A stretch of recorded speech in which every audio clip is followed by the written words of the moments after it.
Angelo a toujours été un enfant méchant qui tyrannisait les autres élèves de son école. Peu de temps après, le fait d'avoir été abandonné l'a poussé sur le chemin difficile de la rédemption, grâce à une jeune fille qui lui a enseigné l'humilité. En grandissant dans un quartier pauvre, Angelo est devenu rude sur les bords. Il ne savait que se battre pour éviter les ennuis et était souvent agressif avec ses camarades de classe. À la maison, sa mère, Pam, était cruelle avec lui et ne lui témoignait jamais la moindre affection. Elle lui criait souvent « Tu es comme ton père ». Lorsqu'il était tout petit, le père d'Angelo les a abandonnés, lui et sa mère, à leur sort. Angelo a grandi en le détestant. Sa mère a souvent eu du mal à garder un emploi et a fini par arrêter de travailler. Pam rencontrait régulièrement de nouveaux petits amis, et Angelo les détestait tous. Pam a commencé à sortir avec un homme nommé Jeffrey, qui traitait Angelo assez mal. Angelo préférait passer son temps à s'attirer des ennuis dans le quartier. Dans son école, beaucoup d'enfants ont les mêmes problèmes qu'Angelo et sont considérés comme des marginaux. Il y avait toujours des disputes et les enfants se taquinaient souvent sans raison. Un jour, Angelo se rendait en classe avec d'autres garçons. En passant devant les toilettes des filles, il heurte une certaine Daisy et tombe. « Oh, je suis désolé, Angelo. Laisse-moi t'aider à te relever », lui dit Daisy. Angelo a commencé à insulter cette dernière. « Reste en dehors de mon chemin, fille du refuge.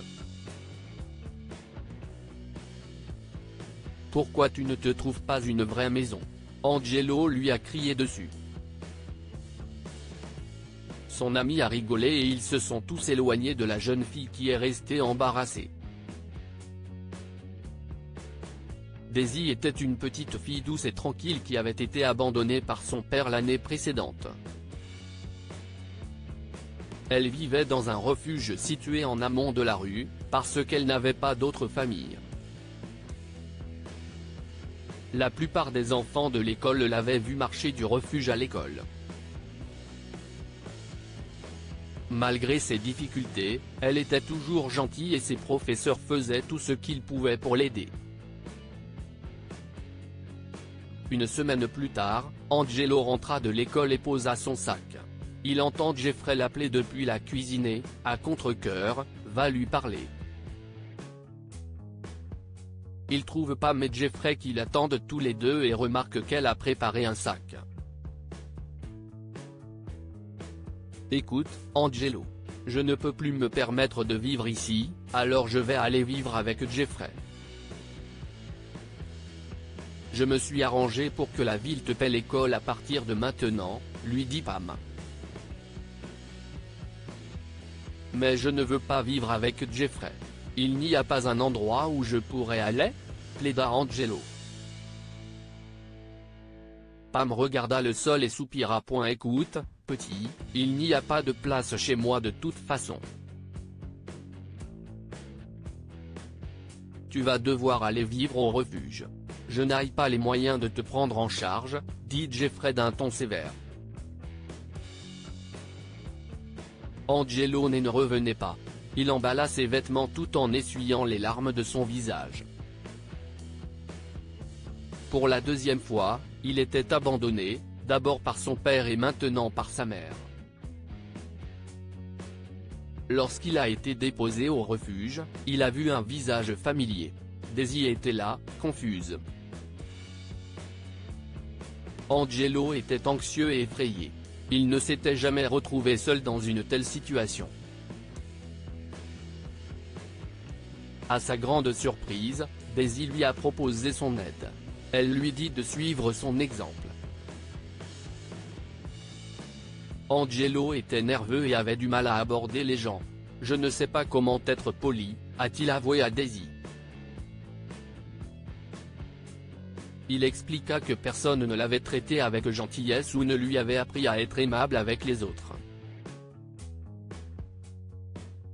Si est pourquoi il avait l'habitude d'être méchant. Au lieu de te battre, essaie d'aider quand tu le peux. Sinon, parle aux gens honnêtement et écoute ce qu'ils ont à dire, explique Daisy. Je suis désolé d'avoir été méchant avec toi à l'école. Tu es adorable. Si ce n'est pas trop demandé, est-ce que je pourrais apprendre de toi? Je n'ai personne d'autre vers qui me tourner, répond Angelo. Daisy accepta en souriant. Bien qu'elle soit toujours en colère contre la façon dont Angelo l'a traitée, elle comprend qu'il a agi de la sorte en raison de l'éducation qu'il a reçue. Daisy lui a appris à s'occuper des enfants orphelins dans les refuges. Ensemble, ils aidaient à faire le ménage. Rapidement, Angelo connaissait le nom de tout le monde et était beaucoup plus amical qu'avant. Daisy et Angelo sont devenus des amis proches et ont commencé à aller à l'école ensemble. Un jour, après les cours, Angelo s'est retrouvé face à l'un de ses anciens amis. « Et, Angelo, qu'est ce que tu fais avec la fille du refuge? Tu es devenu un garçon du refuge ?» demanda la brute en ricanant. Daisy était fière qu'Angelo la défende. Quelques mois plus tard, un jeune couple, Peter et Rosie, est venu au refuge. Ils cherchaient à adopter un garçon et une fille depuis quelques mois. Ils ont repéré Angelo et Daisy en train d'aider à la soupe populaire. « Bonjour, êtes-vous des frères et sœurs ?» Daisy hésita une seconde et se tourna vers Angelo. Confiant, Angelo a répondu au couple, « Nous avons peut-être des parents différents, mais Daisy est comme la sœur que je n'ai jamais eue. » Émue, Daisy a pris Angelo dans ses bras, et celui-ci a essuyé les larmes de la jeune fille. 2 semaines plus tard, Peter et Rosie sont revenus au refuge et ont adopté Angelo et Daisy. Depuis ce jour, ils sont vraiment frères et sœurs et se soutiennent l'un de l'autre quoi qu'il arrive.